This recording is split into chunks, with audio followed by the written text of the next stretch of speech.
কারণ আপনাকে প্রশ্ন করা হবে কিয়ামতের মাঠে, এক হাদিসে 4টি আর এক হাদিসে 5টি, তাই না? 5ম নম্বর প্রশ্ন করা হবে মাযা আমিলতা ফীমা আলিমতা, তুমি যা জেনেছিলে তার উপরে কতটুকু তুমি আমল করেছো। তাহলে জানা এবং মানা দুটোই প্রয়োজন। কিন্তু বর্তমান সমাজটা কি? বর্তমান সমাজটা হচ্ছে তথ্য প্রযুক্তির সুবাদে আমরা বেশি জানি, বেশি পণ্ডিত, কিন্তু আমরা মানতে চাই না। আচ্ছা বলুন তো, আমাদের মধ্যে এমন কেউ আছে কি যারা মুসলিম বলে, যাদেরকে মুসলমান মুসলিম বলে দাবি করে, বা যারা বিশেষ করে কোরআন সুন্নাহ অনুসারী করে দাবি করে আহমদ হাদিস, তারা কি জানে না যে 5 ওয়াক্ত সালাত ফরজ? জানে কি জানে না? বছরে 1 মাস রমাদান রোজা রাখা, সিয়াম পালন করা ফরজ, জানে কি জানে না? তারা কি জানে আল্লাহ রাব্বুল আলামিন চুরি করাকে হারাম করেছেন? তারা কি জানে সুদ খাওয়াকে হারাম করেছেন, ঘুষ খাওয়াকে হারাম করেছেন, জিনাকে হারাম করেছেন, খুনকে হারাম করেছেন, সন্ত্রাসকে হারাম করেছেন, ঝগড়া ফসাদকে হারাম করেছেন, মদ হেরোইন ইয়াবা গাঁজা যত প্রকার নিষেধাজ্ঞার উপর সবটা হারাম করেছেন। মহিলাদেরকে পর্দার ভিতরে থাকতে হবে, সালাত যেরকম ফরজ পর্দাও সেই রকম ফরজ। এই মাসলা কিন্তু আমরা সবাই জানি, সবাই কি জানি, কিন্তু আমাদের চরিত্রটা হয়ে গেছে আমরা মানি না। এই চরিত্রটা কাদের চরিত্র জানেন? এটা হলো আরব জাহিলদের চরিত্র, আরবের মুশরিকদের চরিত্র।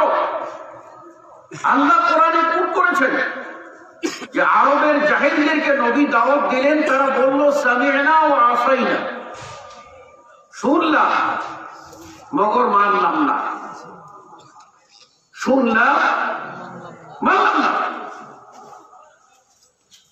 আর মুমিন মুত্তাকি যারা আল্লাহর নবীর সাহাবী ঈমানদার, যাদের কথা আল্লাহ রাব্বুল আলামিন বলছেন রাদিয়াল্লাহু আনহুম ওয়া রাদু আন, যে ফেরেশতাদের, যে সাহাবাদের প্রতি আল্লাহ রাজি, সাহাবারা আল্লাহর প্রতি রাজি সন্তুষ্ট, যে সাহাবী সম্পর্কে রাসূল সাল্লাল্লাহু আলাইহি ওয়াসাল্লাম বলেছেন আল্লাহ আল্লাহ আসহাবী, খবরদার আমার সাহাবী সম্পর্কে কোনো মন্তব্য করো না। লাউ আনফাকতু যাহরান মিসলা জাবালি উহুদ, তোমরা যদি উহুদ পাহাড় পরিমাণ স্বর্ণ আল্লাহর রাস্তায় দান করো। উহুদ পাহাড়, উহুদ পাহাড় জানেন দৈর্ঘ্য প্রস্থে 3 মাইল, বিশাল পাহাড়। সেই পাহাড় পরিমাণ স্বর্ণ যদি তোমরা দান করো, তাহলে আমার যে সাহাবী 1 মুষ্টি দান করেছিল, ওই মুষ্টির সমান তোমরা হতে পারবে না। এই সাহাবীদের বৈশিষ্ট্য আল্লাহ কোরআনে বলেছে, আল্লাহ নিজে। এদের বৈশিষ্ট্য কি? তারা বলে সামি'না ওয়া আতা'না গুফরানাক, সামি'না ওয়া আতা'না, আমরা শুনলাম এবং মানলাম, শুনলাম আর মানলাম। যখনই শুনেছেন তখনই বাস্তবায়ন করেছেন, কোন 19-20 তারা করেন নাই। তাহলে তারা জেনেছেন, মেনেছেন। আমরা জানি, মানি না। আরবের জাহিলরা জানতো, মানতো না। তারা জানে লা ইলাহা ইল্লাল্লাহ অর্থ কি। লা ইলাহা ইল্লাল্লাহ বললেই তো আমি লাত উজ্জা মানাত হুবলকে পূজা করতে পারবো না। লা ইলাহা ইল্লাল্লাহকে যদি আমি মেনে নিই, তাহলে তো আমি জিনা করতে পারবো না।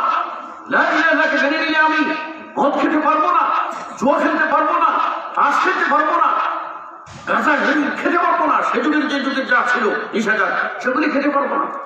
শোনেন, এক লোক ইসলাম গ্রহণ করে, কার সাথে? রাসূলুল্লাহ সাল্লাল্লাহু আলাইহি ওয়াসাল্লামের কাছে ইসলাম গ্রহণ করল। বুখারীর হাদিস। ইসলাম গ্রহণ করার পরে রাসূল সাল্লাল্লাহু আলাইহি ওয়াসাল্লাম দেখতে পেলেন লোকটার একটা প্রতিভা আছে, একটা যোগ্যতা আছে। কি? সে লিখতে জানে। সে কি জানে? লেখাপড়া জানে। আল্লাহ নবী সাল্লাল্লাহু আলাইহি ওয়াসাল্লাম তাকে একটা সুযোগ দিলেন, বললেন তুমি যেহেতু লেখাপড়া জানো, তো আমার কাছে যখন কোরআন নাযিল হয় তুমি একটু কাজ করো, আমি তেলাওয়াত করবো আর তুমি কোরআনটা লিখে রাখবে। এইভাবে কয়েকজন সাহাবীকে আল্লাহ নবী সাল্লাল্লাহু আলাইহি ওয়াসাল্লাম ওহী লেখার দায়িত্ব দিয়েছিলেন, যাতে কেবল কাতিবে ওহী, ওহীর লেখক, তার মধ্যে এই লোকটা ছিল। ওহী লিখতো, কোরআন নাযিল হলে এটা আল্লাহ নবী সাল্লাল্লাহু আলাইহি ওয়াসাল্লাম লিখতে বলতেন, আর আল্লাহ নবী নিজে এটা মুখস্থ করতেন যেন ছুটে না যায়। আল্লাহ নবী সাল্লাল্লাহু আলাইহি ওয়াসাল্লাম কোরআন নাযিল হলে ব্যস্ত হয়ে পড়তেন মুখস্থের জন্য। আল্লাহ রাব্বুল আলামিন নিজেই নবীকে সান্ত্বনা দিয়ে বলেন, লা তুহাররিক বিহি লিসানাকা লিতা'জালা বিহি ইন্না আলাইনা জামআহু ওয়া কুরআনা। নবী, কোরআন আমি দিয়েছি, এটার জন্য তুমি ব্যস্ত হয়ে পড়িও না। তোমার ব্যস্ততার দরকার নাই, বেশি বারবার পড়ার দরকার নাই মুখস্থের জন্য। আমি আল্লাহ তোমার অন্তরে সেটা গেঁথে দেব এবং তোমাকে দিয়ে পাঠ করিয়ে নেব। আল্লাহ নবী সাল্লাল্লাহু আলাইহি ওয়াসাল্লাম জীবনভর 23টি নবুয়ত বৎসরে আপনার আস্তে আস্তে কোরআন নাযিল হয়েছে। পূর্ণাঙ্গ কোরআন নাযিল হলো প্রতি রমাদান মাসে জিবরাইল আলাইহিস সালামকে নবী নিজে কোরআন মুখস্থ শোনাতেন। যেই বছর নবী দুনিয়া থেকে বিদায় হবেন সেই বছর পুরো কোরআন, যেটা আমরা 30 পারা পেয়েছি, এই 30 পারা আল্লাহ নবী জিবরাইলকে 2 বার শোনায়েছেন। এই মহিলা যে ফেরেশতা সাহাবী, তাদের মধ্যে এই লোকটা ছিল। পুরা কপাল যা হলে হয়। অনেক সময় আমাদের সমাজে বলে না, সুখে খাইলে বুথে কিলায়, সেই রকম একটা ভূত ওর গাড়ি সওয়ার হয়েছিল।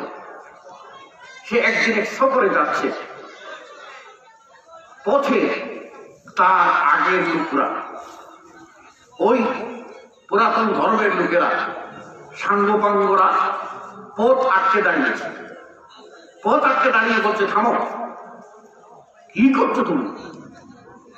আরে ইসলাম গ্রহণ করে কালিমা পড়ে তুমি তো শেষ হয়ে গেলে। যদি তুমি লা ইলাহা ইল্লাল্লাহ এই কালিমাটা না পড়তে, আল্লাহ নবী মুহাম্মদ সাল্লাল্লাহু আলাইহি ওয়াসাল্লাম ইমাম যদি তুমি তোমার না আনতে, তাহলে তুমি তো কত আরাম করতে, আমাদের মতো কত মহিলা তুমি ভোগ করতে, আর কত মানে মদ খেতে, কত কিছু করতে, কত পয়সা হতো, সবই হতো। আজকে তুমি সব হারাইয়া মিসকিন হইয়া গেছো। এই তো কালিমা পড়ার কারণে তোমার এই দশা হয়েছে। মুহাম্মদের সঙ্গ ছাড়ো, ধর্ম ত্যাগ করো, আমাদের কাছে ফিরে আসো, সব পাইবে। বুঝতে পেরেছেন? এবার সব লোক দেখাইল। আমি লম্বা করছি না, সংক্ষেপে বলছি। লোক দেখাতে দেখাতে কোন নবী তাকে নরম করা যায় না, কোন নবী তাকে নরম করা যায় না। না না, আমি যা পেয়েছি তার উপরে আছি, আমি সরে আসবো না। অবশেষে তারা তাকে বলল, শোনো, তোমাকে বিরাট সম্পত্তি দেব। কি? একটা জাহাজ না, আমরা তোমাকে এইরকম 100টা জাহাজ দেব, অর্থাৎ একটা গরুবির জাহাজ। আমরা 100 উট দেব, 100টা স্টিমারের মালিক হবে তুমি। কি বলো? 100টা জাহাজের মালিক? তখন লোকটা ওই শয়তানি চক্রান্তে পড়ে গেল, মালের যুগ লেগে গেল। তখন সে বলল, আম্মান মাল, যদি টাকা মানে মাল দাও তাহলে কাম হবে। কথাই বলে না, পয়সা ফিকো তো তামাশা দেখো, আছে না? পয়সা ফিকো তো তামাশা দেখো। গ্রাম দেশে কোথা আছে, টাকা দেখলে নাকি পাথরেও হা করে, বলে না মানুষ অনেক। এবার মাল, সে আবার উল্টা পুরাতন ধর্মে চলে গেল, ইসলাম ছেড়ে মুরতাদ হয়ে গেল। শুধু মুরতাদ হয়ে থামেনি, বরং শয়তান ভালো করে ইঞ্জেকশন পুশ করেছে, এবার ইসলামের বিরুদ্ধে লেগেছে, নবীর বিরুদ্ধে লেগেছে।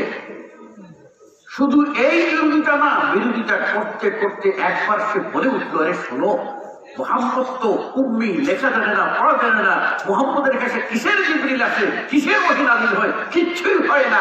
শোনো, আমরা ছিলাম লেখাপড়া জাননেওয়ালা, আমরাই বুঝে একটা সুন্দর সুন্দর কথা লিখা দিতাম, এইগুলি দিয়ে মুহাম্মদ তার বাহাদুরি খেলতো, মুহাম্মদের কাছে জিবরিল আসে না।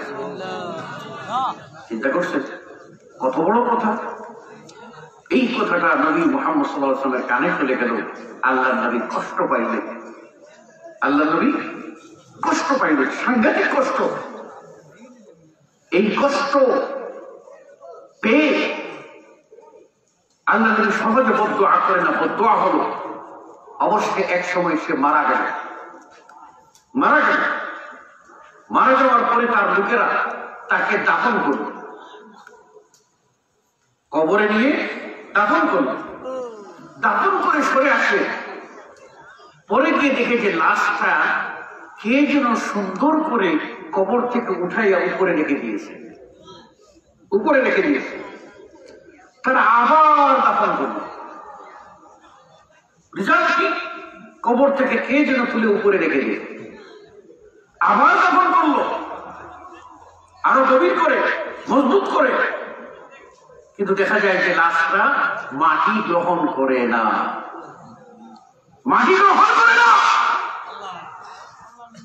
তখন ওই তার যে স্বজনরা, তার যে সাঙ্গ পাঙ্গরা, তারা বলল, হাদিসের ভাষা হলো ফারামাহু, অতঃপর তারা এই লাশটাকে ধরে দূরে ঢিল মেরে ছিটকে ফেলে দিয়ে বলল, লাইসা বিল-ইনসান, এটা মানুষই না, মানুষ হলে তো মাটিকে গ্রহণ করতো, মাটি যেটা গ্রহণ করে না এটা মানুষ না। তার আপন লোকেরা ফেলে দিল, নিক্ষেপ করে দিল। বলছিলাম যে আমাদেরকে জানতে হবে, মানতে হবে, জানতে হবে, মানতে হবে। যদি মানি, জানা এবং মানা দুটো যদি মিলে, তবেই সেটা আল্লাহর কাছে গ্রহণযোগ্য হবে, নতুবা